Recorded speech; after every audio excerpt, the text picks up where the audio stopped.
बहलोल खान मुगलों के लिए आतंक का सबसे बड़ा हथियार था। वह आज मेवाड़ के सिंह के सामने एक गाजर मूली की तरह कटकर जमीन पर पड़ा था। इस एक प्रहार ने मुगलों की आत्मा को अंदर तक कंपा दिया। उन्हें लगने लगा कि वे किसी इंसान से नहीं बल्कि किसी अलौकिक महाकाल से लड़ रहे हैं। खौफ इतना भयानक था कि मुगल सैनिकों के हाथों से तलवारें छूट गईं और वे भागो भागो, प्रताप साक्षात काल है चिल्लाते हुए अपनी जान बचाने के लिए उल्टे पांव भागने लगे। स्वामी भक्ति की पराकाष्ठा और स्वाभिमान की अमर विजय बहलोल खान के उस खौफनाक अंत ने मुगलों की रूह को इस कदर कंपा दिया था कि वे महाराणा प्रताप को साक्षात यमराज समझने लगे थे। लेकिन अकबर की वह शाही सेना एक टिड्डी दल के समान थी। एक कटता तो 10 उसकी जगह लेने आगे आ जाते। मुगलों के सुरक्षित दस्तों ने अब प्रताप को चारों ओर से घेरना शुरू कर दिया। युद्ध का मैदान अब एक ऐसे खूनी दलदल में तब्दील हो चुका था जहां हर कदम पर लाशें बिछी थीं और हवाओं में सिर्फ चीखें और तलवारों की झंकार गूंज रही थी। इसी भयंकर मारकाट के बीच एक और त्रासदी जन्म ले रही थी। मानसिंह के हाथी पर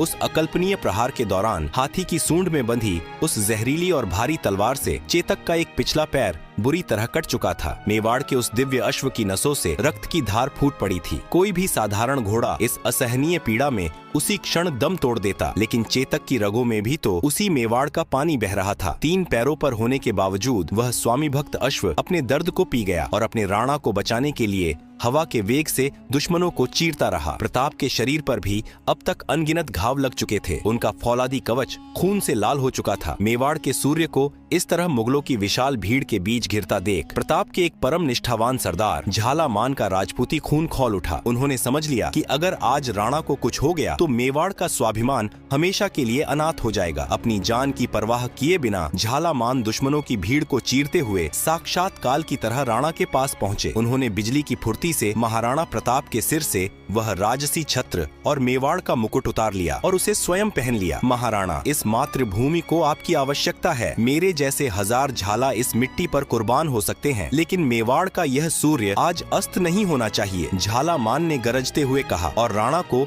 रणभूमि से बाहर निकलने का आग्रह किया। राजसी छत्र देखते ही मुगलों की पूरी फौज ने झाला मान को ही महाराणा प्रताप समझ लिया और भूखे भेड़ियों की तरह उन पर टूट पड़ी। झाला मान हंसते हंसते तलवारें चलाते हुए मुगलों के बीच घुस गए और अपने प्राणों की आहुति देकर बलिदान की एक ऐसी मिसाल कायम की जिसे सदियां कभी भुला नहीं पाएंगी। उधर चेतक समझ चुका था कि उसके स्वामी की जान खतरे में है। वह 3 पैरों पर ही रणभूमि से बाहर की ओर दौड़ पड़ा। पीछे 2 मुगल सरदार जानलेवा गति से उनका पीछा कर रहे थे। अरावली की उन पत्थरीली और उबड़ खाबड़ पहाड़ियों को पार करता हुआ चेतक आगे बढ़ रहा था कि अचानक रास्ते में एक बहुत चौड़ा बरसाती नाला आ गया। नाले में पानी का तेज बहाव था। एक बिल्कुल स्वस्थ और ताकतवर घोड़े के लिए भी इतनी बड़ी छलांग लगाना लगभग असंभव था। मुगलों के